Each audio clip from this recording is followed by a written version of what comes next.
Welcome everyone in the another session of fluid mechanics and hydraulic machines. तो आज के session में हम हाइड्रोलिक टरबाइन की जो फर्स्ट कैटेगरी है दैट इज इंपल्स टरबाइन, हम इंपल्स टरबाइन के बारे में डिस्कशन करेंगे और स्पेशली पेल्टन व्हील टरबाइन के बारे में। पिछले लेक्चर में हमने क्लासिफिकेशन ऑफ टरबाइन्स देखा था। अब कैटेगराइजेशन अगर करें टरबाइन्स का तो उन्हें दो पार्ट में डिवाइड किया जाता है। First category is impulse turbine, second one is reaction turbine. Basically जो इंपल्स टरबाइन है उसमें सारी की सारी पोटेंशियल एनर्जी को कन्वर्ट कर दिया जाता है काइनेटिक एनर्जी में और फिर उस काइनेटिक एनर्जी का यूज किया जाता है टरबाइन्स को रन करने के लिए।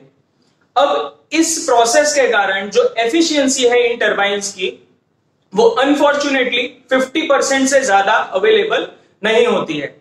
इसीलिए आज के टाइम में करंटली इन टरबाइन्स को ऑब्सोलीट कर दिया है, बट जो प्राइमरी डेवलपमेंट था वो इंपल्स टरबाइन्स से ही स्टार्ट हुआ था। जबकि रिएक्शन टरबाइन्स में, जो कि फ्रांसिस एंड कापलान टरबाइन है, उसमें सारी की सारी पोटेंशियल एनर्जी को दो पार्ट्स में कन्वर्ट किया जाता है, यानी कि उन्हें कन्वर्ट किया जाता है pressure as well as impulse turbine में। तो आज के सेशन में हम इंपल्स टरबाइन जो कि पेल्टन व्हील टरबाइन है उसके बारे में डिस्कशन करेंगे और उसके स्पेसिफिकली इस लेक्चर में हम उसके कंस्ट्रक्शन को स्टडी करेंगे। यहां पर आप डायग्राम में देख सकते हैं कि पेल्टन व्हील टरबाइन सिंपली सारी की सारी वेलोसिटी एनर्जी यानी काइनेटिक एनर्जी को यूज करता है अल्टरनेटर को रोटेट करने के लिए। बेसिकली जो वाटर है उसको काफी हाई हेड पे रखा जाता है। इंपल्स टरबाइन की जो सबसे बेसिक रिक्वायरमेंट है कि वाटर जो है उसे हाई हेड पे स्टोर करना पड़ता है ताकि हम मैक्सिमम काइनेटिक एनर्जी या फिर कह सकते हैं मैक्सिमम वेलोसिटी ऑब्टेन कर पाए, क्योंकि जितनी ज्यादा स्पीड में अल्टरनेटर रोटेट होगा या फिर जितनी ज्यादा स्पीड में वाटर आएगा उतनी ही ज्यादा एनर्जी प्रोड्यूस होगी। तो इसके लिए इसका ये एक ड्रॉबैक है कि डैम की जो हाइट है उसे बहुत ज्यादा रखना पड़ता है एज कंपेयर टू जो रिएक्शन टरबाइन्स में हम डैम की हाइट रखते हैं। तो पेन स्ट्रोक से वाटर को लाया जाता है टरबाइन के इनलेट में और फिर उसकी सारी एनर्जी को कन्वर्ट कर दिया जाता है काइनेटिक एनर्जी में, और ये हाई स्पीड एनर्जी टरबाइन के ब्लेड से इंटरेक्ट करती है और एनर्जी प्रोड्यूस होती है, जैसा कि आप इस डायग्राम में देख सकते हो। अब इसका जो डेवलपमेंट है वो एल.ए. पेल्टन ने किया था, इसीलिए इस टरबाइन का नाम पेल्टन व्हील टरबाइन पड़ गया। और वाटर जो इसकी ब्लेड्स को स्ट्राइक करता है वो टेंजेंशियली स्ट्राइक करता है। इस डायग्राम में आप देख सकते हो कि वाटर जो इस पे टकरा रहा है वो टेंजेंशियली टकरा रहा है, जिसके कारण रोटेशन पॉसिबल है। तो इसीलिए हम टेंजेंशियल फ्लो इंपल्स टरबाइन भी इसे कहते हैं। तो अब हम इसके कंस्ट्रक्शन के बारे में समझते हैं। बेसिकली किसी भी पेल्टन व्हील टरबाइन के चार सबसे इंपॉर्टेंट कंपोनेंट होते हैं। The first component is nozzle.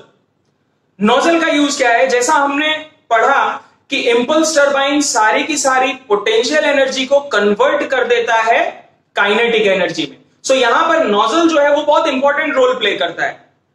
Nozzle इस सारी एनर्जी को कन्वर्ट कर देता है काइनेटिक एनर्जी में। नोजल यूजुअली क्यों काम आता है? प्रेशर एनर्जी को काइनेटिक एनर्जी में कन्वर्ट करने के काम आता है। तो फर्स्ट स्टेप हमारा जो है वो नोजल से स्टार्ट होता है। नोजल के अंदर बेसिकली इसमें एक स्पीयर यूज किया जाता है जिससे कि हम वाटर के अमाउंट को कंट्रोल कर सकते हैं, यानी कितना डिस्चार्ज करना है वो स्पीयर से हम कंट्रोल कर सकते हैं, जो कि हम इसकी वर्किंग में समझेंगे। Then the second most important component is caging. Actually water जो है वो बहुत हाई स्पीड में आता है जिससे कि वो बकेट्स पे जब टकराता है तो रेंडमली कोई भी डायरेक्शन में स्प्रेड हो जाता है, और उस स्प्रेडिंग को अवॉइड करने के लिए हम केजिंग का यूज करते हैं ताकि वाटर को स्प्रेड होने से बचाया जा सके और एक स्पेसिफिक वे में जो रिवर का आउटलेट है वहां पर उसे डंप किया जा सके। Then the third one is, और हाँ, केजिंग जो है उस पे ही सारा सेटअप इंस्टॉल्ड रहता है, यानी रनर जो है वो पूरा का पूरा केजिंग के ऊपर इंस्टॉल्ड रहेगा।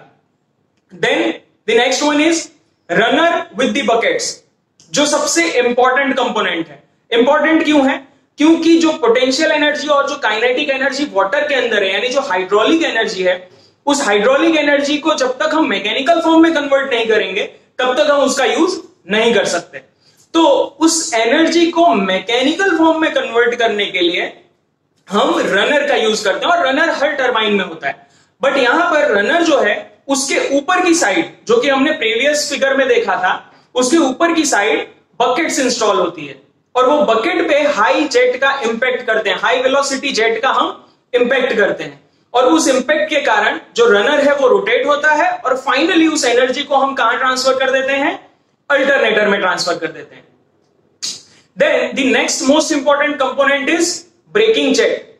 अब जब टरबाइन रोटेट होता है और सडनली जो एनर्जी की डिमांड है वो रिड्यूस हो जाती है, तो टरबाइन को हमें बंद करना पड़ता है। तो बंद करने के लिए अगर टरबाइन को ऐसे ही छोड़ दिया जाए तो काफी देर तक घूमता ही रहेगा।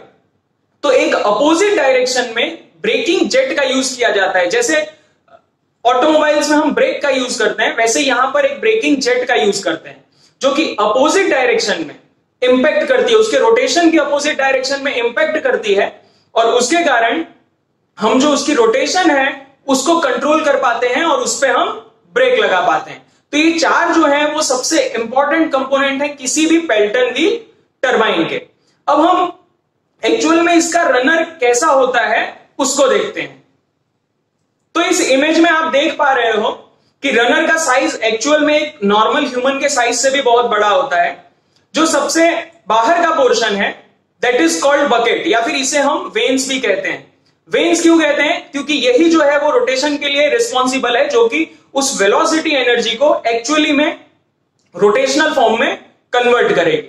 तो बकेट्स जो होती हैं वो इंस्टॉल्ड होती हैं रनर के ऊपर। रनर जो है वो रोटेट होगा, जो कि एक्चुअल एक शाफ्ट होता है जो कि कनेक्टेड होता है अल्टरनेटर से।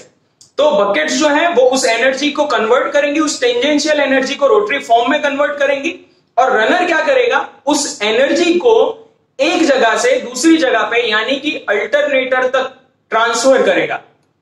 अब इस बकेट में आप देख सकते हो कि जो बीच का सेक्शन है वहां पर एक स्प्लिटर दिया हुआ है।